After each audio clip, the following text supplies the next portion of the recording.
اللہم صلی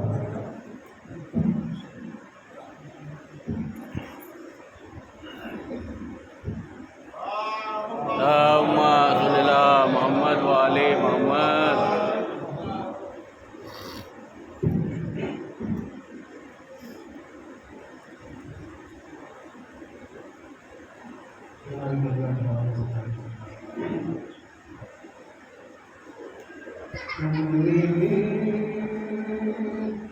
کمال عابد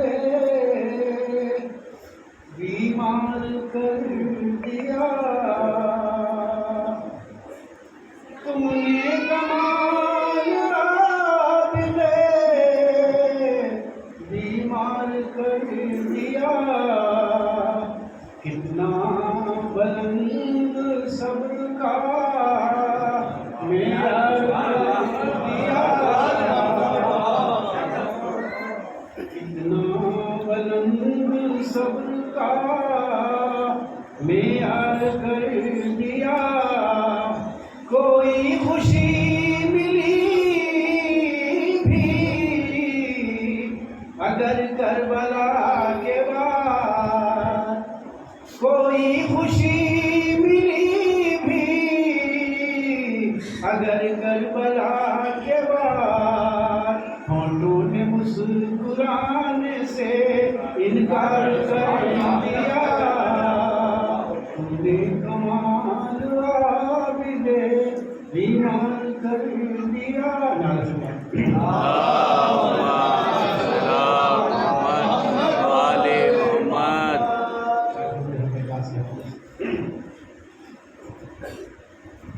زور بازوے ید اللہ دکھا سکتے تھے، زور بازوے ید اللہ دکھا سکتے تھے. در خیبر کی طرح دشت ہلا سکتے تھے، در خیبر کی طرح دشت ہلا سکتے تھے. ایک چلو میں ڈبونا تھا یزیدوں کا گرو، ورنہ عباس کو دریا بھی اٹھا سکتے تھے، ورنہ عباس کو دریا بھی اٹھا. نعرہ سلوات.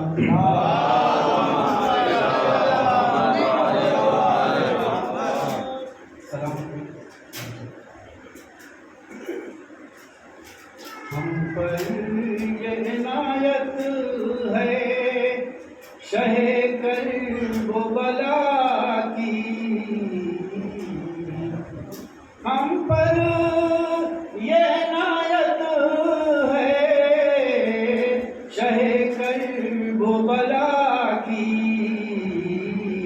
ہر سانس میں خوشبو ہے شہیدان وفا کی، ہر سانس میں خوشبو ہے شہیدان وفا کی. کھلتے ہیں اسی مٹی میں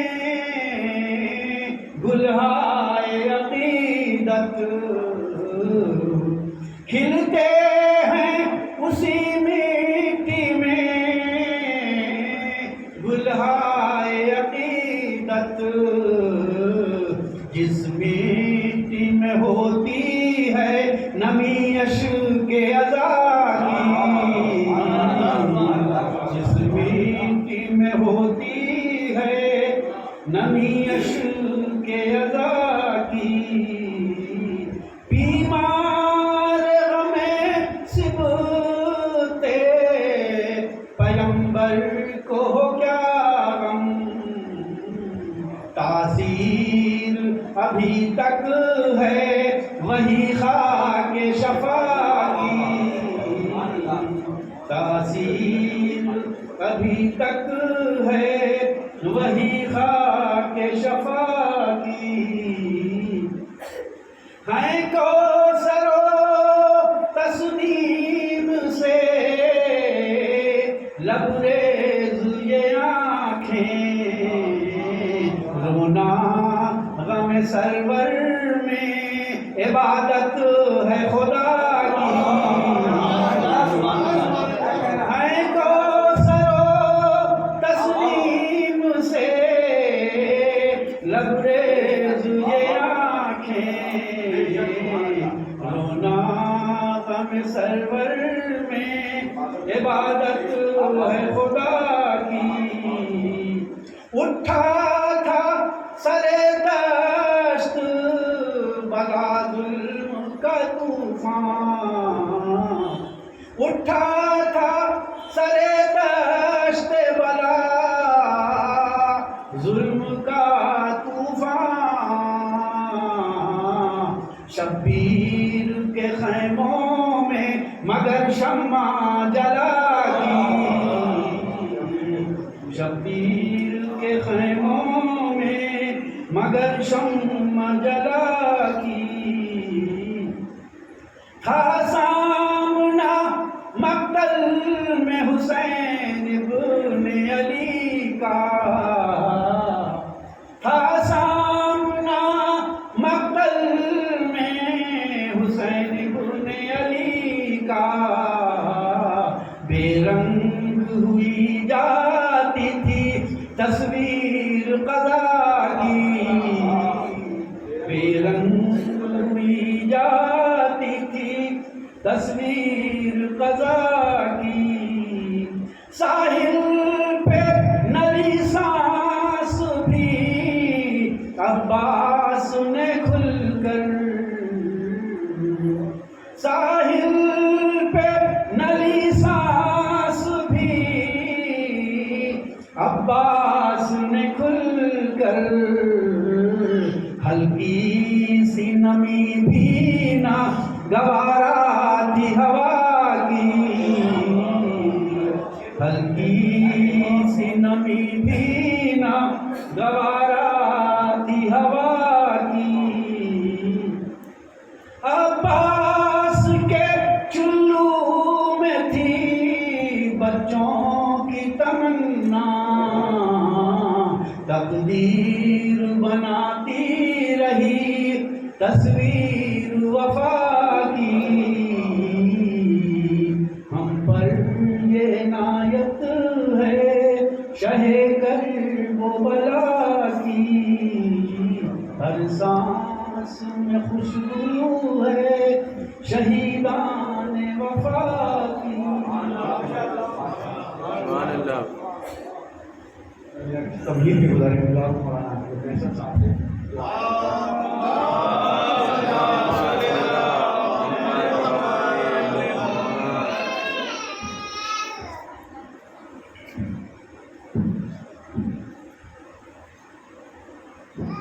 ایک مرتبہ سورہ الحمد اور 3 مرتبہ سورہ اخلاص کی تلاوت فرماتا اپنے مرحومین اور مرحومین مومنین مومنات اور شہداء اسلام سبھی کو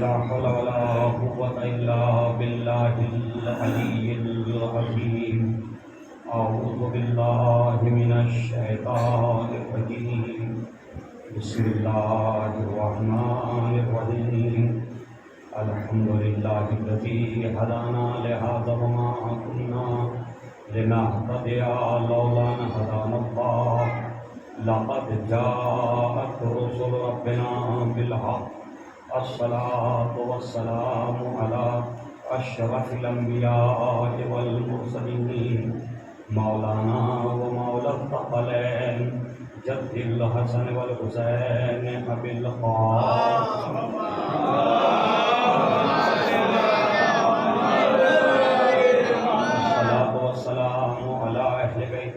الطيبين الطاهرين المعصومين المظلومين المنتجبين المنتخبين ولعنة الله على أعدائهم أجمعين من ليلتنا إلى قيام يوم الدين. أما بعد فقد قال امام الحسین علیہ الصلاۃ والسلام في وصیته لأخيه محمد بن الحنفیہ یا اخی انی لم اخرج شرا ولا بدرا ولا مفسدا ولا ظالما انما خرجت لطلب الاصلاح في امتی رسول اللہ صلی اللہ علیہ وآلہ وسلم وأريد أن آمر بالمعروف وأنهى عن المنكر وسيرة سيرة جدي وبسيرة أبي علي بن أبي طالب.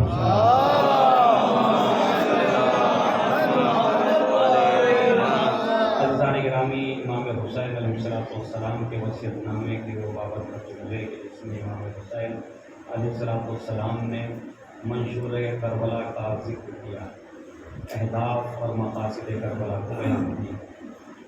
اس سے پہلے میں ان ابتدائی جملوں کی وضاحت کر چکا ہوں، اور صرف ترجمے کے طور پہ جب کسی کر کے اور اس میں مطالب کے حوالے سے کچھ باتیں کر کے پھر امام زین العابدین علیہ السلام کی سیرت طیبہ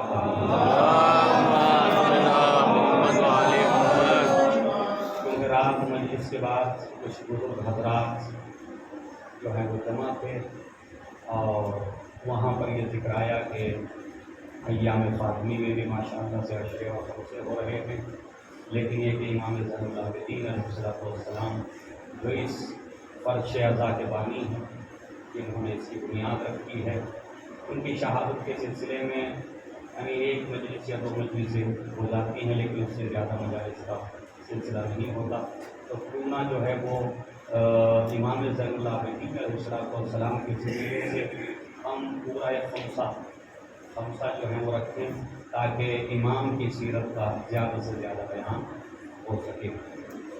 تو عزیزان گرامی، اس لیے آج سے جو ہے وہ ولو موضوع وہی رہے گا اور میں اسی کو اپنا عنوان ضمن قرار دوں گا، اس لیے کہ انبیاء اور رسول یہ اللہ کی طرف سے حاصل آئے، سب کا ہدف سب کا مقصد ایک ہی تھا. امام حسین علیہ السلام کوئی نیا ہدف لے کر کے کھڑے نہیں ہوئے تھے، کوئی نیا مقصد نہیں تھا. اب غور فرمائیے گا، یہ کسی کے ذہن میں نہیں آنی چاہیے یہ بات کہ امام حسین علیہ السلام کوئی نیا مقصد یا نیا ہدف لے کر کے کھڑے ہوئے اور اس لیے اتنی عظیم قربانیاں دیں گی. نہیں، اسی قطعی مقصد کے لیے کہ جو مقصد انبیاء کی بعثت کا تھا، رسولوں کو بھیجے جانے کا تھا، انبیاء کے منتخب کرنے کا تھا. مقصد وہی تھے، مقاصد وہی تھے. ان مقاصد سے کوئی بھی راستہ مختلف نہیں تھا، کیونکہ قرآن مجید ہمیں نظر آ رہا کہ آیات متعدد آیات قرآن کے اندر ارشاد ہوتا ہے وَلَقَدْ أَرْسَلْنَا رُسُلَنَا بِالْبَيِّنَاتِ، ہم نے اپنے رسولوں کو بھیجا واضح دلیلوں کے ساتھ. بینات کہتے ہیں دلیلوں کو، یعنی ہم نے اپنے رسولوں کو لوگوں کی طرف بھیجا واضح دلیلوں کے ساتھ، براہین کے ساتھ. وَأَنزَلْنَا مَعَهُمُ الْكِتَابَ وَالْمِيزَانَ، اور ہم نے ان کے ساتھ کتابیں نازل کی اور میزان نازل کی. اب یہ میزان کے معنی عام طور پر عربی زبان سے جب اردو میں اس کا ترجمہ کرتے ہیں تو میزان کے معنی ترازو کے ہوتے ہیں، ترازو کے ہوتے ہیں، کیونکہ ترازو میں کام کیا ہوتا ہے میزان کا کہ وہ وزن کو صحیح طور پر تول کر کے بتائے. تو کیا نازل کیا؟ کتابیں نازل کی. کتابیں کیوں نازل کی؟ کتابوں میں کیا تھا؟ کلام الہی، وحی الہی، پیغامات الہی، وہ کتابوں کی شکل میں آئے. یہ میزان کیا ہے؟ میزان علماء لکھتے ہیں کہ میزان سے مراد ہے قانون. میزان سے مراد ہے قانون، کیونکہ جو اس قانون پہ پورا اتر جائے اپنی زندگی میں، سمجھ لیجیے اس کے دین کا وزن بالکل صحیح ہے. صلاۃ پڑھے محمد والے. جو اس قانون پہ، اس میزان پہ، یعنی آپ کے اعمال کو، آپ کے کردار کو، آپ کی سیرت کو، آپ کی زندگی کو تولیں گے ہم. کہاں تولیں گے؟ اسی قانون پر تولا جائے گا. تو عزیزان گرامی، میزان نازل کی ہم نے اور کیوں سب کچھ کیوں کیا؟ انبیاء بھیجے، رسول بھیجے، کتابیں نازل کی، ان کے ساتھ میزان نازل کی، یہ سب کچھ نازل کر دیا۔ اس کا ہدف کیا میرے معلوم؟ کوئی تو مقصد ہوگا، کوئی تو ہدف ہوگا۔ بغیر ہدف کے کوئی صاحب عقل کوئی کام انجام نہیں دیتا۔ تو ارشاد ہوا لیقوم الناس بالقسط، ہدف صرف اور صرف ایک ہے، یہ لام تعلیل ہے، یعنی علت کیا ہے؟ رسولوں کے بھیجے جانے کی، انبیاء کو مبعوث کرنے کی، کتابیں نازل کرنے کی اور میزان کو نازل کرنے کی، ان سب کو نازل کرنے کی اور ان سب کے بھیجے جانے کی علت ایک ہے، اور وہ کیا ہے؟ لیقوم الناس بالقسط، تاکہ لوگ عدالت کے ساتھ اپنی زندگی میں جو ہے وہ قیام کریں، عدالت کے ساتھ بالقسط، عدالت کے ساتھ قیام کریں، یعنی کسی پہ ظلم نہ ہونے پائے۔ اچھا مجھے انصاف سے بتائیے کہاں قرآن نے کہا مومنین پہ ظلم نہ ہونے پائے؟ فرمائیے گا کہاں قرآن نے کہا کہ مسلمانوں پہ ظلم نہ ہونے پائے؟ کہاں قرآن نے کہا کہ کلمہ لا الہ الا اللہ کے پڑھنے والوں پہ ظلم نہ ہونے پائے، ہمارے انبیاء اور رسولوں پہ ایمان لانے والوں پہ ظلم نہ ہونے پائے؟ بلکہ کہا لیقوم الناس ہو، تاکہ لوگ جو ہیں وہ اپنی زندگی کو عدل کے مطابق بنائیں۔ اس کا مطلب یہ ہے کہ یہاں نہ صاحبان ایمان کی قید ہے نہ اسلام کی قید ہے، جو بھی انسان ہے اس کے لیے یہ انبیاء نازل کیے، انبیاء بھیجے جا رہے ہیں۔ صلاۃ ہے محمد علیہ محمد۔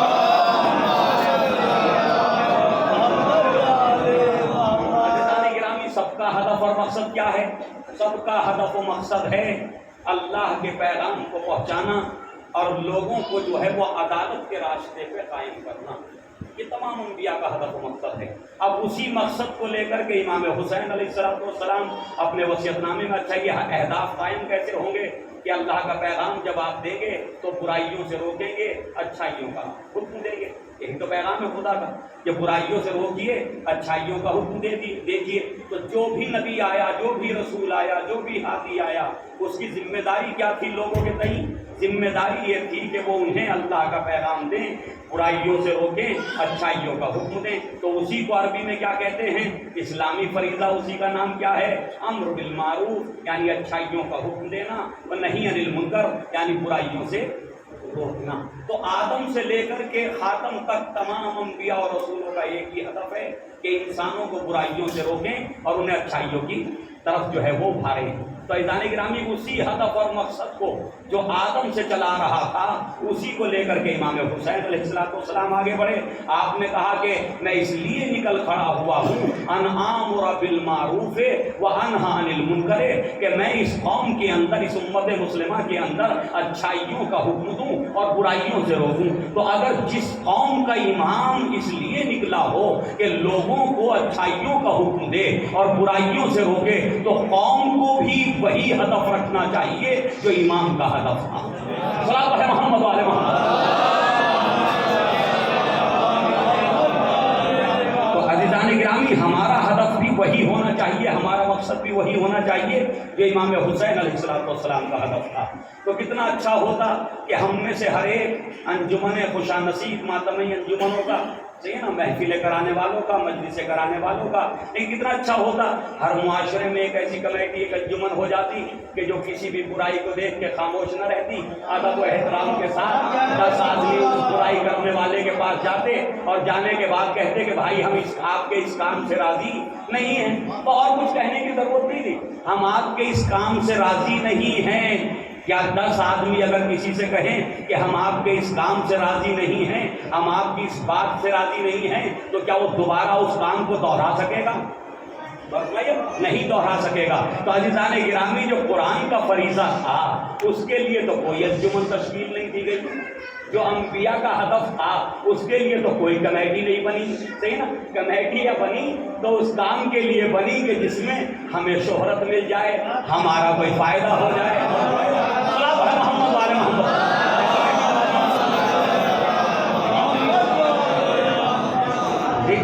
تو ایک کمیٹی ایسی بھی تشکیل دے لیجیے کہ جو قرآن کے مطابق ہو۔ اب آئیے وہ کمیٹی کون سی ہے وہ میں آپ کے سامنے عرض کر دوں۔ کمیٹی بھی قرآن نے بیان کر دی کہ جو کمیٹی کیسی ہو اور وہ انجمن کیسی ہو، صحیح نا۔ تو اس کے لیے قرآن کہتا کنتم خیر امۃ اخرجت للناس، تم خیر امت اخرجت للناس، تمہاری شان تو یہ تھی کہ ہم نے تمہیں ایک بہترین امت بنایا تھا. کس کے لیے؟ ہم نے تمہیں تمہارے لیے پیدا نہیں کیا، ہم نے تمہیں پیدا کیا للناس، لوگوں کے لیے. ہم نے تمہیں تمہارے لیے پیدا نہیں کیا، ہم نے تو تمہیں لوگوں کے لیے پیدا کیا. تو عزیزان گرامی، تمہاری شان یہ ہے کہ تم خیر امت، تم ایک اچھی امت ہو. صحیح ہے. کس بنیاد پہ اچھی امت ہو؟ ہم نے تمہیں لوگوں کے لیے پیدا کیا ہے. تامرون بالمعروف وتنہون عن المنکر، کہ تم اچھائیوں کا حکم دیتے ہو اور برائیوں سے روکتے ہو. تو جو امت اور جو جماعت اور جو گروہ، جو انجمن، جو کمیٹی لوگوں کو برائیوں سے روکے، اچھائیوں کا حکم دے، اسے قرآن کہہ رہا ہے یہ ایک اچھی جماعت ہے، یہ ایک اچھی امت ہے. اور صلی اللہ محمد علیہ محمد، اس کی تعریف کر رہا قرآن کہ جو تامرون بالمعروف وتنہون عن المنکر، کہ تم جو ہے اچھائیوں کا حکم دیتے ہو، برائیوں سے روکتے ہو. تو کس بنیاد پہ آپ اچھی امت ہیں قرآن کی نظر میں؟ کس بنیاد پہ؟ یعنی معیار کیا ہے؟ معیار ہے امر بالمعروف اور نہی عن المنکر. اچھا، اب جو امت میں سے امر بالمعروف کرتا ہی نہ ہو، نہی عن المنکر کے فریضے کو انجام ہی نہ دیتا ہو، تو قرآن کی نظر میں اچھی امت میں شامل اچھی امت میں شامل نہیں ہے. اچھی امت قرآن کی نظر میں وہ ہے جو برائیوں سے روکے اور جو اچھائیوں کا حکم دے. اور خدا کی قسم ہے، یہیں سے میں اپنا ٹل لوں گا جلدی سے، کیونکہ مجھے امام کی طرف جانا ہے. لیکن کیونکہ میں نے تیاری تو کی تھی اسی ٹاپک کی، اور یہی پڑھنا تھا مجھے. صلوات محمد علیہ محمد. عزیزان گرامی، ذرا غور کیجیے گا کہ آپ ایک اچھی امت اس شرط کے ساتھ ہیں کہ آپ کسی کو برائی کرتے ہوئے نہ دیکھیں، اس سے ناراضگی کا اظہار کریں، اور اچھائی کرتے ہوئے دیکھ کر کے اس سے خوشی کا اظہار کریں. اگر آپ یہ کام انجام دے رہے ہیں تو ایک آپ جو ہے ایک اچھی امت ہیں، ایک اچھی جماعت ہیں، ایک اچھا گروہ ہیں، ایک اچھی انجمن ہے. ٹھیک ہے نا؟ اور یہ برائیوں سے روکنا کوئی دوسری قوموں کے لیے نہیں ہے، یہ دوسری قوموں کے لیے نہیں ہے، یہ خود اپنے ہی لیے ہے. کیوں؟ نبی کریم فرماتے ہیں کہ جب تم امر بالمعروف اور نہی عن المنکر کے فریضے کو ترک کر دو گے اور یہ فریضہ انجام نہیں دو گے، تو تمہارے ہی درمیان سے خداوند عالم ایسے تمہارے شریر لوگوں کو تمہارے اوپر مسلط کر دے گا کہ پھر تم اللہ کی بارگاہ میں دعا کرو گے تو خدا تمہاری دعاؤں کو قبول نہیں کرے گا، کیونکہ تم نے اپنے ہاتھوں سے اپنے معاشرے کے شریر لوگوں کو اپنے اوپر مسلط کر لیا ہے. جب تک تم خود اپنے آپ کو تبدیل نہیں کرو گے، تمہاری دعائیں قبول نہیں ہوں گی. صلوات ہے محمد علیہ محمد.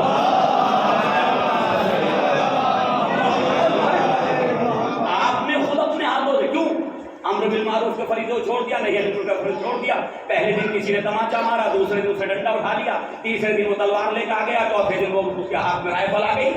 صحیح ہے، ہم ڈرتے چلے گئے، ہم نے اپنا فریضہ چھوڑ دیا. جب تماچا مارا تھا کسی کے تبھی کہتے تھے آپ سے ہم راضی نہیں ہیں، آپ نے اچھا نہیں کیا. فرمانے تھا اگر یہ جملہ وہاں کہہ دیا جاتا تو یہ ڈنڈے اٹھانے کی نوبت تو نہ آتی. فرمائیے ذرا فیضان گرامی، ہم نے اپنا فریضہ چھوڑ دیا. اب ہماری ہی اندر سے ایک آدمی اتنا بلند ہو گیا کہ وہ مسجدوں کے لیے احکام جاری کرنے لگا، وہ جو ہے وہ امام بارگاہوں کے لیے قانون بنانے لگا. قوم جائے جہنم میں، قوم کچھ بھی کرے، اسے کوئی روک سکے تو بتاؤ. اگر روک سکتا تو روک لو. ایک آدمی، صحیح ہے، ایک آدمی پوری قوم پہ بھاری پڑ گیا. کیوں؟ امر بالمعروف اور نہی عن المنکر کا فریضہ ختم ہو گیا. ایک ہی آدمی بھاری پڑ گیا پوری قوم کے اوپر. اب پوری قوم ہے، اس ایک آدمی کا مقابلہ نہیں کر پاتی. صحیح نا؟ میں کوئی کہیں بھی کوئی بات نہیں کرا، پورے ہندوستان میں یہی ہو رہا. پورے ہندوستان میں یہی ہو رہا. بڑی مشکل یہ ہے جس ممبر پہ گفتگو ہو لوگوں کے ذہن وہاں سے زیادہ چلے جاتے ہیں. صلوات ہے محمد والے محمد.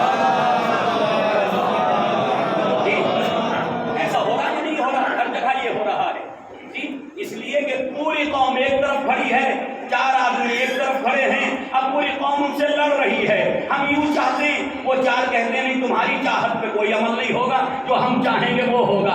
اور فرمائیے گا تو یہ کیوں آئی نوبت یہاں تک؟ نوبت آئی کہ آپ نے اصل فریضہ امر بالمعروف نہی عن المنکر کا چھوڑ دیا۔ جس دن کوئی فرعون بننے کے لیے بنی اسرائیل کے کسی کمزور پہ ہاتھ اٹھا رہا تھا، اگر بنی اسرائیل کا ہر فرد کہہ دیتا فرعون سے کہ ہمیں یہ بات اچھی نہیں لگی، ہم آپ کے خلاف ہیں، تو فرعون کی ہمت نہ ہوتی کہ پھر کسی کے خلاف تلوار اٹھاتا۔ اس نے تلوار اٹھائی، یہ اور دبتے چلے گئے، وہ قتل کرنے لگا، یہ اور دبتے چلے گئے۔ ایک دن آیا کہ یہ غلام بن گئی پوری قوم، وہ کہنے لگا انا ربکم الاعلی، جی انا ربکم الاعلی، میں تمہارا پروردگار ہوں۔ یہ کہاں تک پہنچا دیا؟ قوم کی خاموشی نے مخلوق کو خدا بنا دیا۔ صحابہ محمد علیہ محمد، قوم کی خاموشی نے، غور کیجیے، قوم کی خاموشی نے مخلوق کو خالق بنا دیا ہے۔ اور ہمارے فیضان گرامی یہ حالتیں ہوتی ہیں۔ اب آئیے، تو جو ہدف اور مقصد لے کر کے امام حسین علیہ السلام چلے ہیں وہ انبیاء کا ہدف ہے، وہ رسولوں کا مقصد ہے۔ لہذا رسولوں اور انبیاء کے مقصد میں جو شریک ہو جائے، جو جہاں شریک ہو جائے، جہاں جو شریک ہو جائے اس مقصد میں، اس ہدف میں، بس وہ وہیں کامیاب ہے۔ کامیابی کے لیے یہ ضروری نہیں کہ آپ کا رہنے کا جو ہے وہ بنگلہ کتنا بڑا ہے، صحیح ہے، آپ کے پاس کتنی پراپرٹی ہے، آپ کے پاس کتنا بینک بیلنس ہے، یہ کامیابی کی دلیل نہیں ہے۔ یہ دنیا میں کامیابی کے ڈنکے پیٹے جا سکتے ہیں کہ میں نے اتنے فلیٹ بنا لیے، اتنا کا اچھی بات ہے، اگر حلال کی کمائی سے بنائیں تو اس پہ بھی درود و سلام، سلام ہے محمد والے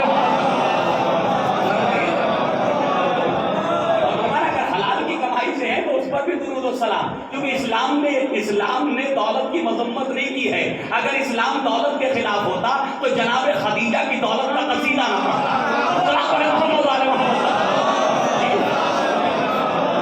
جناب خدیجہ کی دولت کا قصیدہ نہ پڑھتا۔ اسلام طاقت و قوت کے خلاف نہیں ہے۔ اسلام اگر طاقت کے خلاف ہوتا تو پھر جبرائیل یہ کہہ کر نہ آتے کہ لا فتح الا علی لا سیف الا ذوالفقار، لیکن اسلام یہ کہتا کہ جب طاقت آ جائے تو ہماری راہ میں خرچ کرو، جب دولت آ جائے تو ہماری راہ میں خرچ کرو۔ صلاۃ پر محمد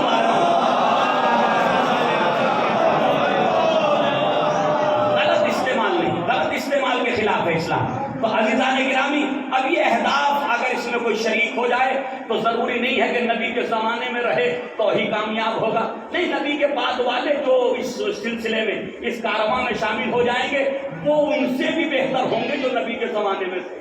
اور یہ میں اپنی طرف سے نہیں کہہ رہا، روایات ہیں کہ تم ایمان لائے ہو میرے معجزات دیکھ کر کے، تم ایمان لائے ہو میری کرامتیں دیکھ کر کے، تم ایمان لائے ہو میرے کردار کو دیکھ کر کے، میرے اخلاق کو دیکھ کر کے، لیکن ایک ایسے بھی افراد آئیں گے کہ جنہوں نے مجھے دیکھا نہیں ہوگا، صرف میری باتوں کو سنیں گے اور ایمان لے آئیں گے، تو وہ تو ایمان میں تم سے بہتر ہوں گے۔ صلاۃ پر محمد والے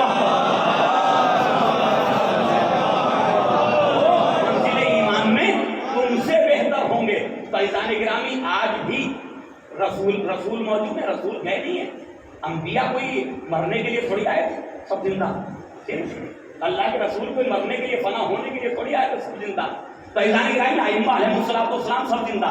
تو یہ نہیں سوچنا چاہیے کہ اب میں کس کے ساتھ دوں، ارے امام اور یہ انبیاء جس کی طرف بلا رہے تھے بس اسی چیز کا ساتھ دو، جس کی طرف یہ دعوت دے رہے تھے اسی کے ساتھ ہو جاؤ۔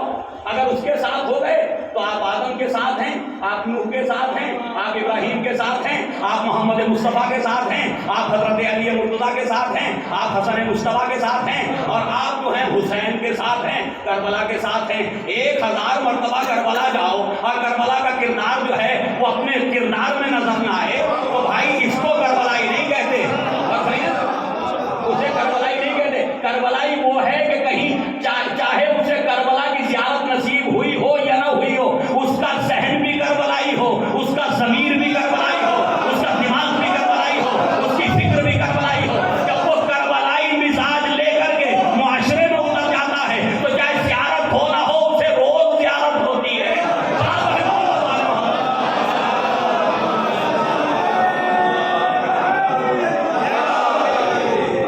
عزیزان گرامی، ائمہ علیہ السلام جس ہدف کو لے کر کے آگے بڑھے، امام کے بعد کتنا مشکل تھا اس ہدف کو لے کر کے آگے بڑھنا۔ باقی ائمہ کا بالخصوص امام زین العابدین علیہ السلام کے لیے اتنا مشکل تھا. سوچیے آپ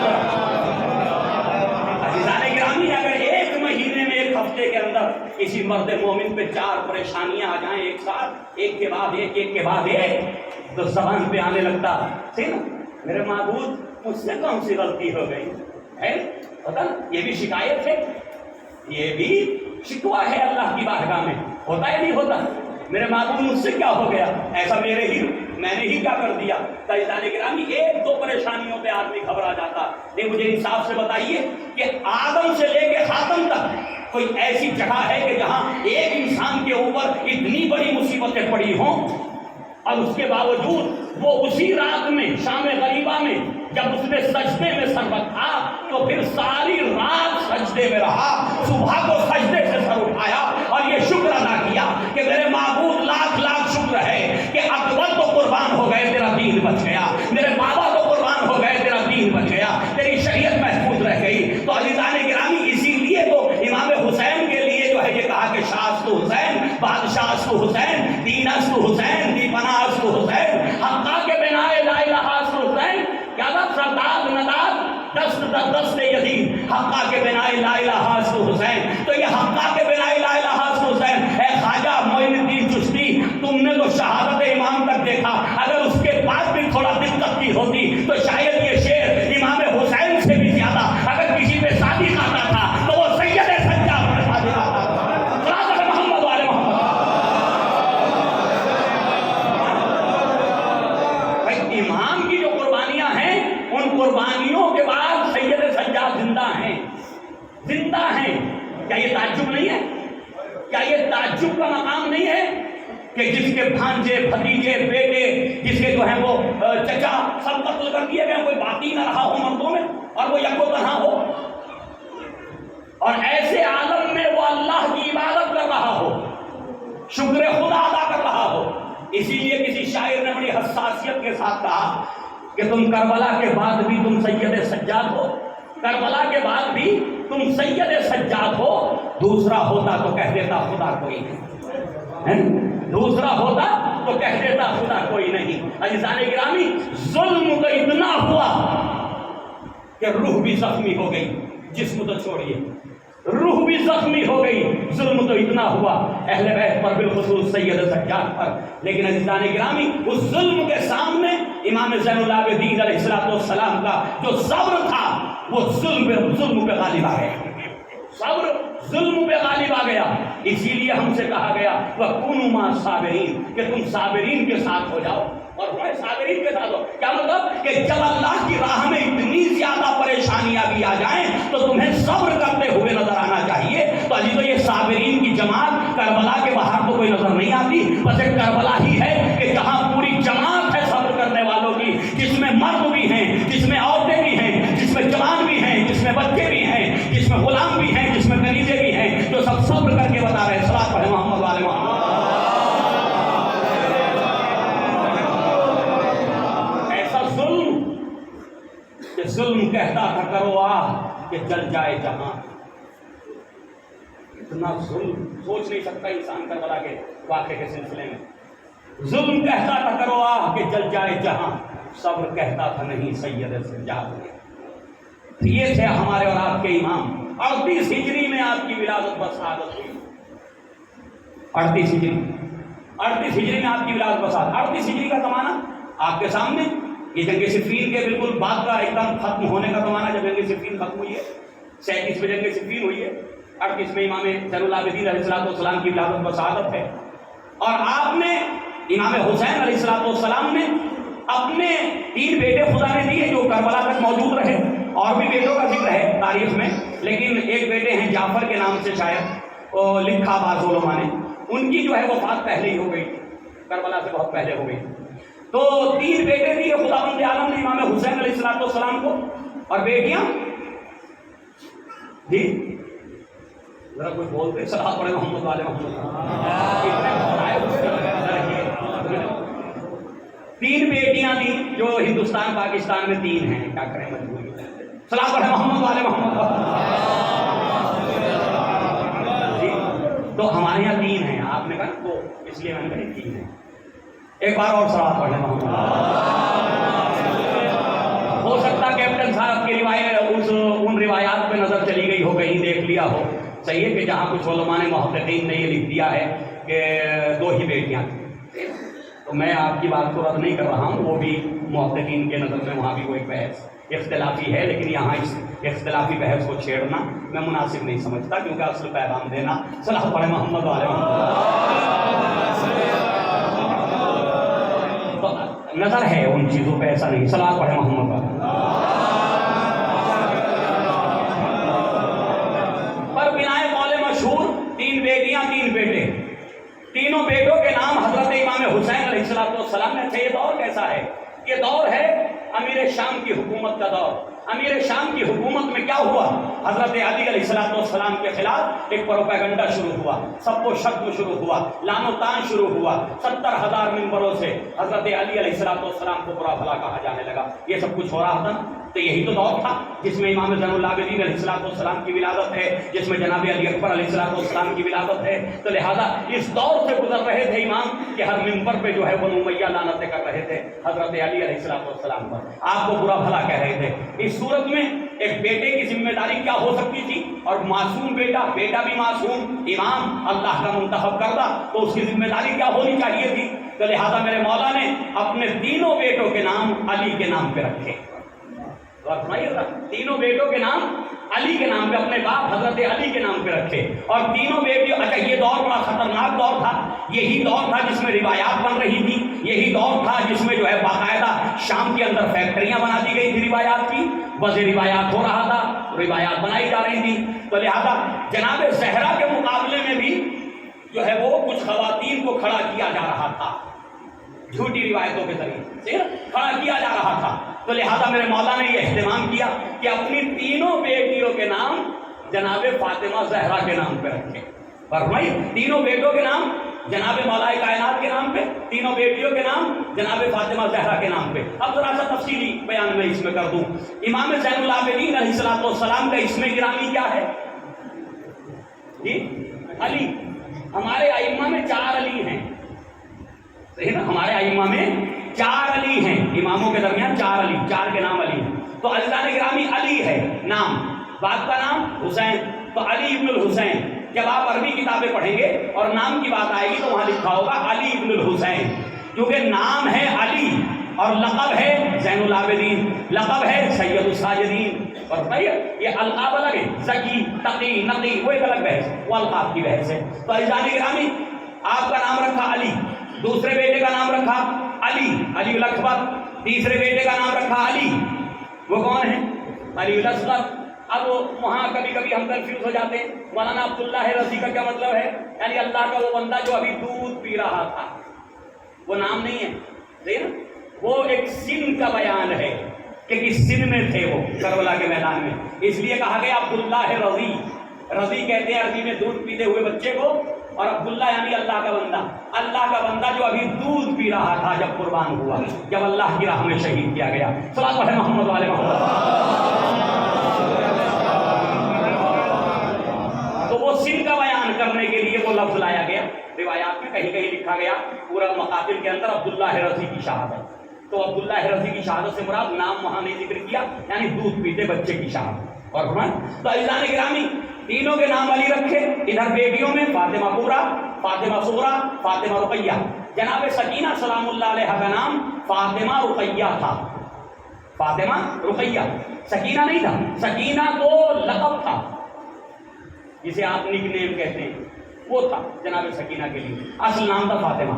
تو تینوں بیٹوں کے نام علی اور تینوں بیٹیوں کے نام اپنی ماں جناب فاطمہ زہرا سلام اللہ علیہا پر رکھے۔ عزیزان گرامی ایک روز مروان سے ملاقات ہو گئی اور یہیں سے کنفیوژن بھی ہو گیا تاریخ میں کہ جی بڑے علی کون ہیں اور چھوٹے علی کون ہیں۔ اور سنائیے ذرا، بڑے علی کون ہیں امام حسین کی اولاد میں، اور چھوٹے علی کون ہیں؟ اس لیے کہ علی الاکبر کہا گیا انہیں جن کی عمر مبارک ہمارے ہاں ہندوستان میں علی الاکبر جن کی عمر مبارک 18 سال ہے، اور امام زین العابدین علی ابن الحسین کون ہیں جن کی عمر جو کربلا میں 22 سے 23 سال ہے، اور علی الاصغر۔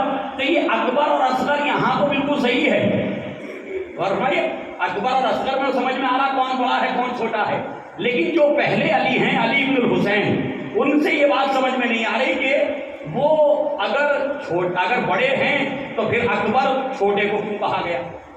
اور اچھا سارے اپنے تمام شیعہ علماء نے جہاں جناب علی اکبر کا ذکر کیا ہے تو اکبر کے ساتھ ہی کیا، لفظ اکبر ہی کے ساتھ کیا.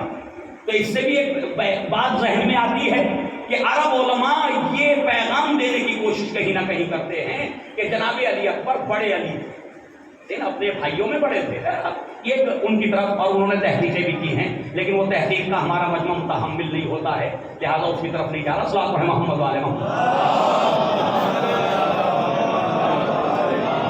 اچھا کچھ روایات سے جو ہے وہ ضروری اندازہ ہوتا ہے کہ جو عرب علماء کہہ رہے ہیں اس میں بھی یقیناً کوئی نہ کوئی وجہ ہے. امام زین العابدین علیہ السلام گزر رہے تھے مدینے سے، مروان کی حکومت کا زمانہ تھا، یعنی یہ چیف منسٹر تھا مروان، مدینے کا حاکم تھا بنو امیہ کی طرف سے. تو جب گزر رہے تھے تو یہ علماء اہل سنت کی روایت ہے.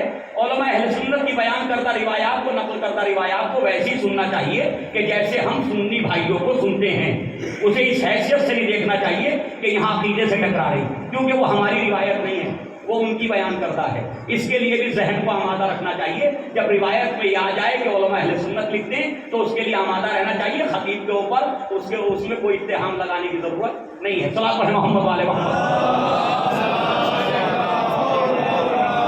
آپ گزر رہے تھے مروان، یہ معلوم یہ وہ تھا کہ اس کو اور اس کے بعد کو جو ہے نبی کریم نے مدینہ بدر کرا دیا تھا. یاد ہے نا، تاریخ میں یہ موجود ہے. مدینہ بدر کرا، خلیفہ سوم نے رشتہ داری کی بنیاد پہ واپس بلا لیا نبی کی مخالفت کرتے ہوئے، ٹھیک ہے نا، واپس بلا لیا. تمام علماء اہل سنت نے لکھا. تو عزیزان گرامی مروان کھڑا ہوا تھا، امام گزر رہے تھے، بچے تھے. تو ایک مرتبہ کہنے لگا بیٹا تم کون ہو، کس کے بیٹے ہو؟ تو ایک مرتبہ امام زین العابدین علیہ السلام کہ اہل سنت کی روایت، پھر دوبارہ کہہ رہا ہوں اہل سنت نے اس روایت کو نقل کیا، اہل تشیعوں نے نہیں نقل کیا. تو عزیزان گرامی امام زین العابدین علیہ السلام نے کہا میرا نام علی ہے، میں حسین کا بیٹا ہوں، علی بن الحسین ہوں. پر جیسے ہی علی بن الحسین ہے تو مروان کے جو جملے ہیں ان سے پتہ چل رہا ہے کہ یقیناً کوئی یہ راز تو ہے یہاں. مروان نے پلٹ کر کے یہ کہا کہ حسین کو کیا ہو گیا، تمہارے باپ کو کیا ہو گیا کہ جس بیٹے کا دیکھو اس کا نام علی رکھ دیتے. یعنی ہر بیٹے کا جو بھی بیٹا ہوتا ان کے یہاں اس کا نام علی رکھ دیتے. تو اس کا مطلب اگر پہلے ہی بیٹے ہوتے، اگر پہلے ہی بیٹے ہوتے تو یہ کہنے کے لیے کوئی موقع محل تو تھا نہیں کہ تمہارے باپ حسین کو کیا ہو گیا، ہر بیٹے کا نام علی رکھ دیتے. تو اس کا مطلب یہ ایک سے زیادہ علی حضرت امام حسین کے گھر میں نام موجود تھے بیٹوں کے، تبھی تو اس نے کہا. اب روایت تو خاموش ہو گئی کہ سید سجاد خاموش ہو گئے، بچے تھے، کوئی جواب نہیں دیا. لیکن کیونکہ روایت اہل سنت کی ہے، ہمارا عقیدہ کہتا کہ بچے ضرور تھے لیکن کمسن ہونے کے ساتھ ساتھ منصب الہی امامت میں بھی تو فائز تھے. صلوات پڑھیں محمد والے محمد. اگر جناب عیسیٰ علیہ السلام اپنی ماں پہ لگنے والے الزام کو اس کی صفائی پیش کر سکتے ہیں گہوارے کی منزل میں، گہوارے کی منزل میں جناب عیسیٰ علیہ السلام اپنی ماں پہ جو اتہام لگا، تہمت لگی، اس کی صفائی پیش کر سکتے ہیں اور کہہ سکتے ہیں انی عبداللہ وآتانی الکتاب وجعلنی نبیّا، کہ میں اللہ کا بندہ ہوں، مجھے کتاب عطا کی گئی ہے اور مجھے نبی بنا کے بھیجا گیا ہے. تو گہوارے میں تو کوئی کہہ سکتا اپنی ماں کی عصمت کو ثابت کرنے کے لیے، تو کیا 4-5 سال کا بچہ مروان کو جواب نہیں دے سکتا اپنے باپ کی جو ہے وہ اپنے باپ کے مشن کو ثابت کرنے کے لیے؟ تو یقیناً کوئی جواب دیا ہوگا، لیکن کیونکہ ان کے لیے مناسب نہیں تھا اس جواب کو لکھنا. صلوات پڑھیں محمد والے محمد. ان کے لیے مناسب نہیں تھا اس جواب کو لکھنا، لیکن ہاں وہ خاموش نہیں ہوئی.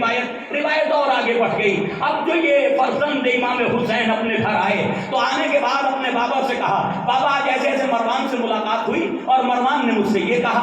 تو ایک مرتبہ امام نے کہا بیٹا اگر اب کی بار وہ بتانا چاہتے تھے کہ ان کے یہاں جو امامت کا عقیدہ ہے وہ بچپنے کے ساتھ جو ہے وہ میچ نہیں کرتا، اور نہیں تو اس لیے انہوں نے اس جواب کو امام سے منسوب نہ کر کے اس جواب کو امام حسین کی زبان سے دلوایا تاکہ یہاں بچپنے میں امامت ثابت نہ ہو سکے. محمد والے محمد،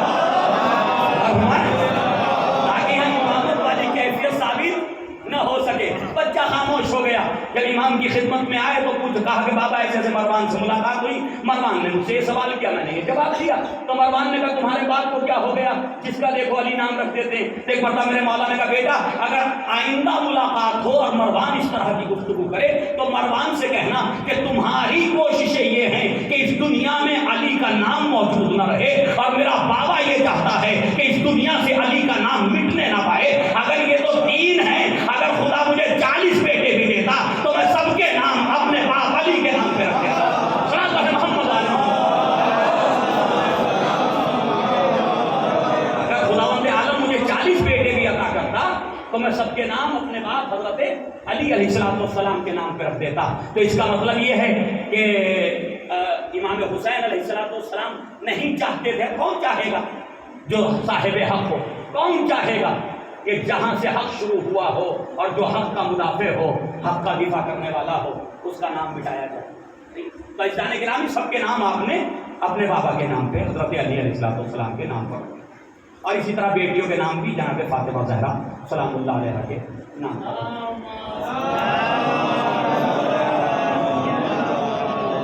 اب آئیے بس یہ بچپنے میں تو یہی واقعات ملتے ہیں اور بہت زیادہ واقعات کا ذکر نہیں ہے، لیکن یہ کہ میں آج آپ کو علماء اہل سنت کے کچھ اقوال کہ امام زین العابدین علیہ السلام کی اہمیت کیا ہے۔ میں نے کل ایک جملہ کہا تھا کہ ہمارے یہاں عقیدے میں، ذرا غور سے سنیے، ہمارے یہاں ائمہ علیہ السلام عقیدے میں معصوم ہیں اور اہل سنت کے یہاں نتیجے میں معصوم ہیں۔ بہت غور کیا آپ نے، میں نے بہت ہی آسانی سے جملہ کہہ دیا کیونکہ مجھے کوئی فن خطابت دکھانے کی ضرورت نہیں ہے۔ ایک بار صلوات پڑھیں محمد والے محمد۔ تو عزیزان گرامی ہمارے یہاں عقیدے میں معصوم ہیں اور اہل سنت کے یہاں نتیجے میں معصوم ہیں۔ اچھا عقیدے کے معصوم کو ثابت کرنے کی ضرورت پڑتی ہے، جو عقیدے میں معصوم ہو اس عصمت کو ثابت کرنے کے لیے ہمیں دلیلیں دینا پڑیں گی، ہمیں جو ہے براہین قائم کرنا پڑیں گے، لیکن جو نتیجہ زندگی میں معصوم ہو اسے ثابت کرنے کی ضرورت نہیں ہے۔ وہ کہتے ہیں کہ کبھی ان سے کوئی غلطی نہیں ہوئی، تو بھائی جو تم نتیجے زندگی میں بتا رہے ہو وہی ہم عقیدے میں بتا رہے ہیں، بس تمہیں عقیدہ پسند نہیں ہے، نتیجے میں دونوں ایک ہیں۔ صلوات پہ محمد والے محمد، نتیجے میں ہم دونوں ایک ہیں۔ ایک بار اور صلوات پڑھنا محمد والے محمد۔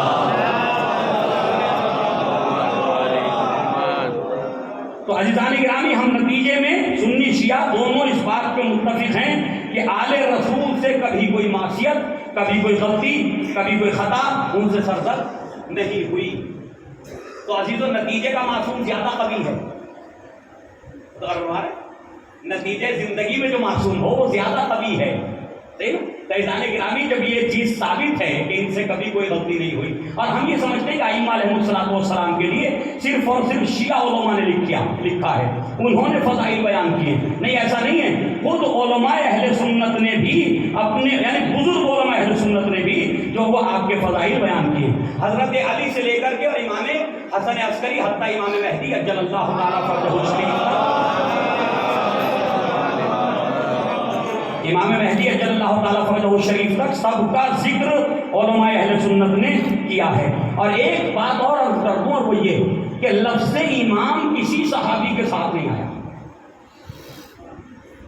اور فرمائیے گا لفظ امام کا استعمال کسی صحابی کے ساتھ نہیں ہوا، اور لفظ وصی کا استعمال پوری تاریخ اٹھا کے دیکھ لو، سیرت کی کتابیں اٹھا کر کے دیکھ لو، کسی کو وصی نہیں لکھا گیا اور کسی کو امام نہیں لکھا گیا۔ صرف اور صرف اگر امام لکھا گیا تو یا علی کو لکھا گیا یا اولاد علی کو لکھا گیا۔ صلوات ہے محمد والے محمد۔ تو عزیزان گرامی امام صرف علی کو، حضرت علی علیہ السلام کو اور اولاد امام علی علیہ السلام کو لکھا گیا، اس کے علاوہ کسی اور کو صحابی کو امام نہیں لکھا گیا۔ ایک بار اور صلوات پڑھنا محمد۔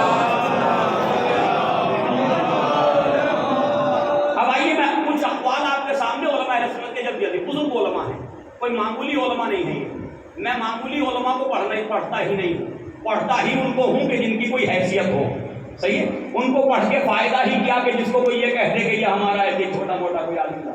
تو عزیزان گرامی آئیے 38 ہجری کو خود علماء اہل سنت لکھ رہے ہیں کہ 38 ہجری میں آپ کی ولادت پر سعادت ہوئی حضرت علی ابن الحسین علیہ السلام کی۔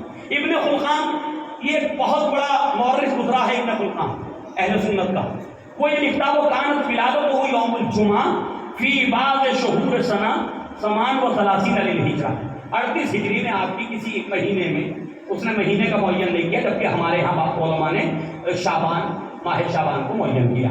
بہرحال لیکن وہ اس بات پہ متفق ہیں علماء اہل سنت کے ولادت میں بھی کوئی اختلاف، سن ولادت میں کوئی اختلاف سنی شیعوں کے درمیان نہیں ہے۔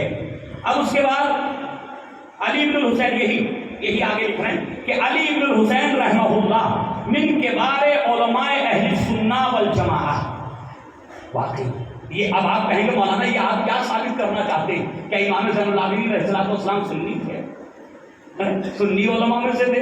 نہیں، میں یہ ثابت کرنا چاہتا ہوں کہ جب کوئی شخصیت اس کمال اور معراج پہ پہنچ جائے، صحیح ہے نا، کہ جہاں تفرقے اور فرقے بندی ختم ہو جائے، اور بتائیے محمد والے محمد، بھائی شیعہ عالم کو کوئی سنی عالم نہیں کہے گا، کبھی نہیں لکھے گا کہ یہ ہمارے عالم تھے، لیکن امام زین العابدین علیہ السلام کو ابن خلقان لکھ رہے ہیں کہ علی ابن الحسین رحمہ اللہ، علی ابن الحسین جو ہے خدا ان پہ رحمت نازل کرے، من کبار علماء اہل سنت والجماعہ، علماء اہل سنت میں بڑے علماء اہل سنت میں سے ایک تھے، بزرگ علماء اہل سنت میں سے ایک تھے۔ اب پتہ نہیں کہ یہ اہل سنت کا لفظ والجماعہ کے ساتھ جو استعمال کیا ہے یہ اس معنی میں کیا کہ جو فرقہ ہے سنت والجماعہ، یا اس معنی میں کیا ہے کہ سنت رسول کے امام سے صحابہ محمد والے جی سنت، کیونکہ وہاں سنت رسول بھی تو ہے نا، تو سنت رسول کے امام تھے۔ پاکستان گرامی یہ ابن خلقان لکھ رہے ہیں۔ اور اس کے بعد وہ ہوا من افاضل اہل بیت النبی۔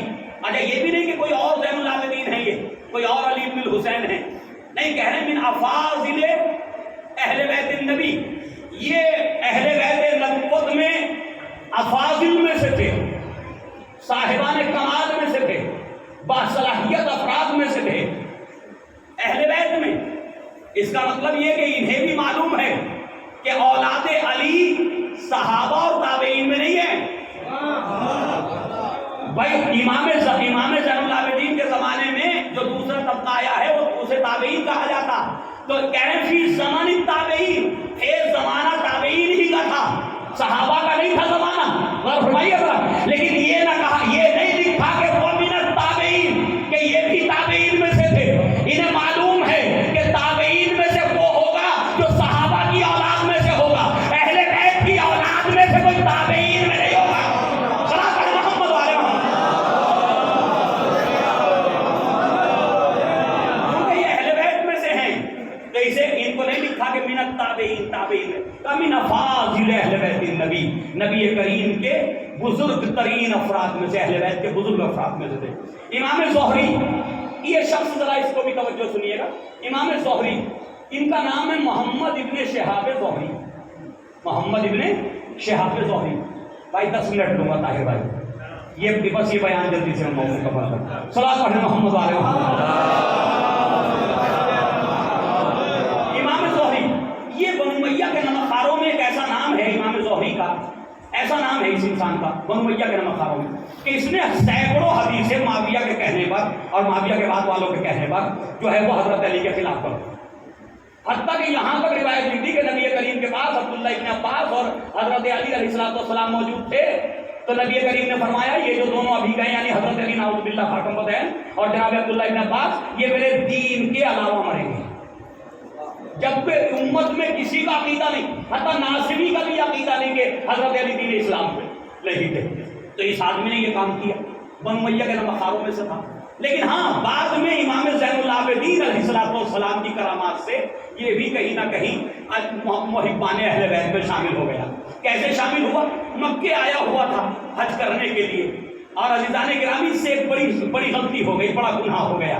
اس نے جس انسان کو سزا دینی تھی اسے اتنی زیادہ سزا دی، تازیانوں کی اتنی زیادہ سزا دلوائی کہ وہ انسان مر گیا. جب مر گیا تو اسے احساس ہوا کہ مجھے اتنی سزا نہیں دی، اس حکم میں، اس حدود میں اتنی سزا نہیں تھی جتنی میں نے دلوا دی. صحیح نا؟ بس یہ کہ بنو امیہ کی خواہشات پہ عمل کرتے ہوئے تو عزیزان کرام کو سزا تو دلوا دی، بعد میں احساس جو ہے تڑپانے لگا. تو کہتے ہیں کہ جنگلوں کی راہ لے لی، 9 سال جنگلوں میں گزارے اس آدمی نے، محمد ابن شہاب زہری نے 9 سال جنگلوں کی زندگی گزاری. اور جب جنگلوں کی زندگی گزارتے گزارتے تھک گیا اور اللہ کی رحمت سے مایوس ہونے لگا تو ایک روز جب حج کے ایام میں آیا ہے کہ یہاں آ کر کے توبہ کروں خانہ کعبہ کے قریب، تو حج کے ایام میں آنے کے بعد امام زین العابدین علیہ السلام سے ملاقات ہوئی. جب ملاقات ہوئی تو امام نے فرمایا ہے زہری کیا تم اللہ کی رحمت سے مایوس ہو گئے؟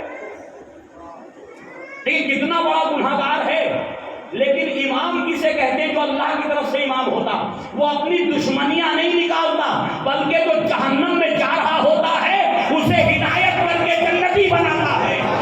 محمد والے محمد کسے کہتے ہیں؟ زہری کیا تم اللہ کی رحمت سے مایوس ہو گئے؟ میں نے سنا ہے تم 9 سال سے جنگلوں کی زندگی گزار رہے ہو، اہل و عیال کو چھوڑ چکے ہو. تو کہا کہ ہاں فرزند رسول ایسا ہی ہے، میں جنگلوں کی زندگی گزار رہا ہوں. کیا کہا کہ کیوں؟ کہا کہ مجھے امید نہیں. کہا کہ ایک بات بتاؤ، رحمت خدا بڑی ہے یا تمہارا گناہ؟ اور بھائی اگر رحمت خدا بند عالم بڑی ہے یا تمہارا گناہ بڑا ہے؟ تو کہنے لگے نہیں اللہ کی رحمت بڑی ہے. تو یہیں سے فکر بدل گئی زہری کی کہ یہ بات کوئی کہہ ہی نہیں سکتا سوائے اس کے جسے اللہ نے منتخب کیا ہو. صلاۃ علی محمد والے محمد. کہا فرزند رسول میں تو امید کھو چکا تھا لیکن آج آپ نے میرے اندر ایک امید جگا دی. اور یہ دن تھا اور اس کے بعد سے یہ شخص جو ہے آہستہ آہستہ امام کے چاہنے والوں میں شمار ہونے لگا اور پھر امام کے شاگردوں میں شمار ہو گیا. اور یاد رکھیے اہل بیت علیہ السلام کے گھروں سے جب مجلسیں باہر آئیں، اور اہل بیت کے گھروں میں تو پہلی دن سے مجلسیں تھی، فرش ادا تھا. اہل بیت علیہ السلام کے گھروں سے جب مجلسیں ان کے گھروں سے باہر آئیں تو سب سے پہلے اگر کسی گھر میں مجلس آئی تو وہ امام زہری کے گھر میں آئی. اور محمد والے محمد پہلا مجلس کرنے والا شخص ہے اپنے گھر میں. جب یہ محبت امام زین العابدین علیہ السلام میں شرطار ہو گیا تو اس کے بعد اس نے اپنے گھر میں مجلس کی. اور وہ واقعہ اسی کے لیے ہے کہ امام سے کہا فرزند رسول میں بیٹی کی شادی کرنا چاہتا ہوں. یہی تھا وہ محمد ابن شہاب زہری، میں اپنی بیٹی کی شادی کرنا چاہتا ہوں. فرزند رسول کیسے ممکن ہے کہ بیٹی کی شادی آپ کی شرکت کے بغیر کر دوں؟ آپ کو شریک ہونا ہوگا. ایک مرتبہ میرے مولا نے کہا نہیں، کربلا کے بعد ہم نے شادیوں میں شرکت چھوڑ دی ہے، ہم خوشی کی تقریب میں شرکت نہیں کرتے. تو زہری نے کہا مولا صحیح ہے، اگر آپ کا حکم ہے شادی ہو گئی.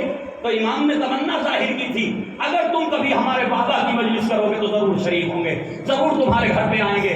تو عزیزان گرامی اس نے شادی کے بعد پھر مجلس منعقد کی تو امام کو بلایا، فرزند رسول میں اپنے بابا آپ کے بابا کی مجلس منعقد کر رہا ہوں. تو امام اس کے گھر میں آئے. پہلی مجلس اہل بیت کے گھر کے باہر ہوئی تو اسی محمد زہری کے گھر پہ ہوئی. ایک بار سلام پڑھیں محمد والے محمد. اب میں نے اس کا ذکر آپ کے سامنے کر دیا، بس یہ مختصر سا ذکر ہو گیا تو سنیے غور سے. کہتا ہے ما رأیت قرشیا افضل من علی بن الحسین. میں نے قریش میں، قریش ایک قبیلہ نہیں ہے، قریش یعنی جتنے قبیلے مکے کے اندر تھے تقریباً سب قریش میں تھے. تو کہتے ہیں کہ میں نے قرشیوں میں، قریش میں کسی کو علی بن الحسین سے بہتر نہیں دیکھا. رائے تو صحیح ہے کہ ما رائے تو قرشیا افضل من علی بن الحسین. میں نے کسی بھی قرشی کو امام زین العابدین علیہ السلام سے افضل و برتر نہیں دیکھا. میں کہوں گا زہری تو نے کسی اور کو اہل بیت میں سے دیکھا ہی کہاں؟ تو نے اہل بیت میں سے کسی کو دیکھا ہی کہاں؟ تو نے ایک ہی فرد کو دیکھا تھا اور وہی سب سے بہتر ہے. اور اگر تو علی کو دیکھتا تو یہی کہتا، حسن کو دیکھتا تو یہی کہتا، حسین کو دیکھتا تو یہی کہتا. کیونکہ جو بھی جس زمانے میں اہل بیت کے افراد کو دیکھتا رہا جو تو کہہ رہا سید سجاد کے لیے، وہ اپنے اپنے زمانے کے اہل بیت کے افراد کے لیے کہتے رہے. صلاۃ علی محمد والے محمد. اب امام مالک اہل سنت کے 4 اماموں میں سے ایک امام ہیں، لہذا جلدی سے ان کا قول بھی ذرا سن لیجیے. امام مالک کیا کہتے ہیں؟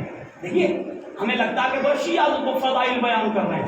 نہیں، آپ ذرا سا اہل سنت کی کتابیں تو اٹھائیے، محنت کیجئے، تو آپ کو وہاں ملے گا کہ انہوں نے کیسے فضائل بیان کیے. تو کہتے ہیں امام مالک کہ لم یکن فی اہل بیت رسول اللہ صلی اللہ علیہ وآلہ وسلم مثل علی ابن الحسین. لم یکن کس کے لیے کہا؟ اہل بیت رسول میں بھی کوئی ایسا نہ تھا. امام مالک کہہ رہے ہیں اہل بیت رسول میں بھی کوئی ایسا نہ تھا کہ جو علی ابن الحسین کے جیسا ہو سکتا. فیضان گرامی یہ تعریف کر رہے ہیں خود علماء اہل سنت، ائمہ اہل سنت. اس کے بعد ایک شخص اور ہے جسے ہم شیخ الاسلام کا لقب دیا مسلمانوں نے، شیخ الاسلام. اس کی بڑی مشہور و معروف کتاب ہے عربی زبان میں منہاج السنہ، کہ جہاں اس نے تمام تر فضائل اہل بیت کو جو ہے وہ رد کر دیا. یہ جو ہے جناب زہرا کے لیے اس لیے فرما دیا بیٹی تھی، علی کے لیے یوں فرما دیا داماد تھے، حسن حسین کے لیے یہ اس لیے روایات آ گئی کہ نواسے تھے. صحیح ہے. بدعتوں کا جو ہے وہ سب سے بڑا بدعتوں کا رائج کرنے والا وہ یہی ہے کہ جو کہتا ہے کہ زیارت بدعت ہے، سفر کرنا جو ہے وہ مزارات مقدسہ کی طرف بدعت ہے، گریہ کرنا بدعت ہے. اسی مذہب کو جو ہے عبد الوہاب نے ہائی جیک کر کے آگے بڑھایا. تو ابن تیمیہ ہی کا مذہب ہے جو وہابی مذہب ہے. صحیح ہے. صاحب پڑھے محمد والے محمد ابن تیمیہ کا مذہب. اب یہ ابن تیمیہ کیا کہہ رہا؟ ابن تیمیہ اما علی ابن الحسین فمن کبار التابعین وساداتہم علما ودینا. علی ابن الحسین جو ہے تابعین کے زمانے میں تھے اور بزرگ تابعین میں سے تھے، کہ اہل علماء سنت میں سے ہے. میں اپنے علماء کا بیان نہیں کروں، تابعین میں سے تھے. چلیے اس نے تابعین میں سے لکھا کہ تابعین میں سے تھے. وہ ساداتہم، اور ان کے سید و سردار تھے تابعین کے. اب یہاں آ کر کے امتیاز کر دیا. صحیح نا. اگر تابعین میں سے ہوتے تو ان کے جیسے ہوتے، لیکن لفظ سادات کہہ کر کے پھر ایک مرتبہ ممتاز بنا دیا کہ تابعین کے بھی سید و سردار تھے. کس حیثیت سے؟ علم میں اور دین میں. تو بھیا امامت کہاں ہے؟ دنیا میں خالی تھوڑی ہے، علم میں ہے، اور علم میں بھی دین میں اور تقوی میں ہے. صلاۃ پڑھے محمد والے محمد. بس آخری بات سن لیجیے. قال امام الذہبی، یہ امام الذہبی بڑے نقاد گزرے، بڑی ترتیب کرتے ہیں اور حدیثوں کو صحیح اور غلط قرار دیتے ہیں. صحاح ستہ کی ساری حدیثوں پہ انہوں نے نوٹ لگایا کہ یہ حدیث کیوں ضعیف ہے، یہ حدیث کیوں حسن ہے، یہ حدیث کیوں صحیح ہے. وہ سب نوٹ لگائیں. اس کا مطلب یہ ہے کہ کوئی چھوٹا موٹا عالم نہیں، کوئی معمولی عالم نہیں ہے کہ جو ساری صحاح ستہ پہ نوٹ لگا چکا ہو. صحیح. اس کا مطلب وہ سلسلہ رتبات کو جانتا ہے اور اسے یہ معلوم ہے کہ کون سی روایت صحیح ہے اور کون سی غلط ہے. تو امام زین العابدین علیہ السلام کے ترجمہ کرتے وقت آپ کی سیرت کے بیان میں یہ لکھ رہے ہیں کہ قال امام زین رحمہ اللہ تعالی وکان لہ جلالۃ عجیبہ. سید سجاد کی جو جلالت تھی، جو قدر و منزلت تھی، وہ بڑی اچھی. میں تعجب کر رہا ہوں کہ اتنی جلالت کا انسان، ایسی شخصیت میں نے نہیں دیکھی. تعریف کریں جلالۃ عجیبہ وحق لہ واللہ ذالک. اور یہ حق تھا ان کا کہ یہ جلالت ان کو اس امت میں دیتی ہے. یہ حق تھا. خداوند عالم نے ان کے لیے یہ معین کر دیا کہ وہ اسی جلالت کے مالک بنے. فقد کان اہلا للامامۃ العظمیٰ. بات سمجھیں. فقد کان اہلا للامامۃ العظمیٰ. اب مجھے نہیں معلوم کہ علماء اہل سنت اس امامت عظمیٰ سے مراد کیا ہے. کہہ رہے ہیں کہ کان اہلا للامامۃ العظمیٰ، اور آپ بڑی امامت کے اہل تھے. پھر چھوٹی بڑی امامت کیا ہوتی ہے جی؟ امامت عظمیٰ، امامت عظمیٰ کہہ رہے ہیں. تو ایک ہے امامت مسجد کی. کیوں لگانا پڑا یہ لفظ عظمیٰ کا؟ یہ عظمیٰ کا لفظ کیوں لگایا امامت عظمیٰ؟ کیونکہ ایک ہے مسجد کی امامت، امام جمعہ والجماعت، امام جماعت. صحیح ہے نا. وہ ایک چھوٹی امامت ہے، اسے بھی چھوٹی نہیں سمجھیے گا، آپ کا ہمارے لیے بڑی ہے وہ بھی. صلاۃ پڑھے محمد والے محمد. امامت کے عہدوں کے اعتبار سے چھوٹی امامت ہے کہ اسے صرف مسجد کے اندر کام کرنا ہے، ایک مختصر ایریے میں کام کرنا ہے. اور اس سے بڑی امامت ہے کائے کی نقل روایات کی، نقل روایت، نقل احادیث، نقل فرامین، وہ اس سے بڑی امامت ہے. اب یہ امامت عظمیٰ کیا ہے؟ یہ امامت عظمیٰ اگر آپ دیکھیں گے تو اکثر علماء اہل سنت نے لکھا ہے کہ امامت عظمیٰ جہاں لفظ آتا ہے وہاں مراد ہے خلافت رسول، خلافت رسول یعنی امامت الہیہ۔ تو یہ بتانا چاہتے ہیں کہ آپ کی جو اہلیت تھی وہ تھی کہ آپ کو خلیفہ ہونا چاہیے تھا، آپ کو امام ہونا چاہیے تھا، امامت عظمیٰ پہ قائم فائز ہونا چاہیے تھا۔ اما یہ خالی ایک کی بات نہیں ہے، یہ تو جتنے بھی ہیں، چاہے پہلا علی ہو، چاہے بیچ کا علی ہو، چاہے آخری علی ہو، یہ سب علی علی ہی ہیں، اور یہ سب خلافت رسول کے مستحق تھے۔ یہ ایک الگ بات ہے کہ نہ سید سجاد کو خلافت دی گئی اور نہ حضرت علی علیہ السلام کو خلافت ملی۔ صلوات پڑھیں محمد والے محمد۔ ایک گاڑی جو ہے چرچ کے گیٹ پہ کھڑی ہوئی UP 16BB 6737 فارچونر ہے، پلیز اس کو ہٹا لیں اگر اپنے میں سے کسی کی ہے تو، فارچونر گاڑی۔ بس عزیزان گرامی، تو یہ علماء اہل سنت اقوال بہت ہیں لیکن دامن وقت میں گنجائش نہیں ہے۔ میں نے 10 منٹ لیے ہیں اور یہ 10 منٹ کی تاخیر میری طرف سے ہے، اس کی معذرت میں آپ سے کر رہا ہوں۔ بس عزیزان گرامی، امام زین العابدین علیہ السلام کے سلسلے میں اگر ایک نظر علماء اہل سنت کو دوبارہ سے پڑھا جائے تو یقین جانیے پوری کتابیں لکھی جا سکتی، بس علماء اہل سنت کو پڑھنے کی بجائے بلکہ سارے ائمہ کے سلسلے میں ہم انہی کے حوالوں سے یہ ثابت کر سکتے ہیں کہ اگر ہم سید سجاد کو اپنا امام مانتے ہیں تو آپ بھی کہیں نہ کہیں ان کو اپنا امام مانتے ہیں۔ اگر ہم امام محمد باقر کو امام مانتے ہیں تو اہل سنت بزرگ علماء بھی امام محمد باقر کو امام مانتے ہیں۔ ان میں اور ہمارے درمیان کوئی فرق نہیں ہے۔ جیسے کل میں نے کہا تھا کہ شیعہ جو ہیں وہ سیاسی کافر ہیں، ویسے ہی وہاں خلفاء بھی سیاسی خلیفہ ہیں، دینی نہیں ہیں۔ صلوات پڑھیں محمد والے محمد۔ جو اہل بیت کے خلاف خلفاء ہیں نا وہ بھی سیاسی خلفاء ہیں، یہ اہل سنت خوب جانتے ہیں کہ یہ سیاسی ہیں اور یہ دینی ہیں، صحیح نا؟ خلیفہ ان کو مانتے ہیں سیاسی اعتبار سے، کبھی دعا نہیں کرتے خدا ان کے ساتھ ہمارا شمار کرے، دعا کرتے انہی کے ساتھ جنہیں خلافت نہیں ملی۔ صلوات پڑھیں محمد والے محمد۔ دعا ان کے ساتھ۔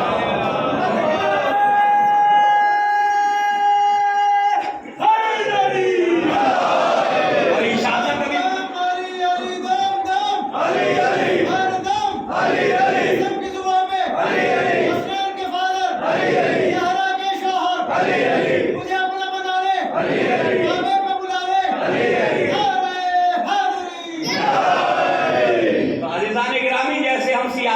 کافر ہیں، مشرک ہیں، ویسے وہ سیاسی خلیفہ ہیں۔ یہ کل کے جملے کو میں نے یہاں لا کر کے تھوڑا سا مربوط کر دیا۔ ہم سیاسی کافر ہیں، وہ سیاسی خلیفہ ہیں، صحیح ہے؟ سیاسی امامت ان کے پاس ہے، دینی امامت اہل بیت کے پاس ہے۔ اکثر علماء کی یہ دعائیں موجود ہیں علماء اہل سنت کی، میرے معبود تو ہمیں اہل بیت کے ساتھ شمار کرنا، تو جب خلیفہ وہ ہے تو شمار ان کے ساتھ بھی ہو رہا ہے، شمار کی دعا آخرت میں ان کے ساتھ رہنا چاہتے ہو۔ کیوں؟ ابو ہریرہ بتا گئے نا کہ نماز علی کے پیچھے پڑھو اور کھانا معاویہ کے دسترخوان پہ کھاؤ، صحیح نا؟ تو ابو ہریرہ بتا گئے، انہیں سب کو پتا ہے کہ جب ابو ہریرہ بھی جانتے تھے کہ دسترخوان کا مزہ معاویہ کے ساتھ ہے اور عبادتوں کا مزہ علی کے ساتھ ہے، تو بھیا دسترخوان دین میں نہیں ہے، عبادتیں دین کا جزء ہے۔ صلوات پڑھیں محمد والے محمد۔ بس عزیزان گرامی، امام زین العابدین علیہ السلام سلسلہ عصمت و امامت کی چوتھی کڑی، ایسے حالات میں امامت ملی، ظاہری امامت، ایسے حالات میں آپ اپنے یعنی خدمات امامت پہ فائز ہوئے کہ جن حالات میں اپنے آپ کو سنبھالنا بھی مشکل ہے۔ آپ سوچئے کہ ادھر امام حسین علیہ السلام آخری رخصت کے لیے آئے، بیٹے کو جو ہے وہ حالت غشی میں دیکھا، ایک مرتبہ جناب زینب کبریٰ سے کہا، بہن اے میری ماں جائی، سید سجاد کا شانہ کو ہلاؤ، سید سجاد کو جگاؤ، سید سجاد کا شانہ ہلاؤ۔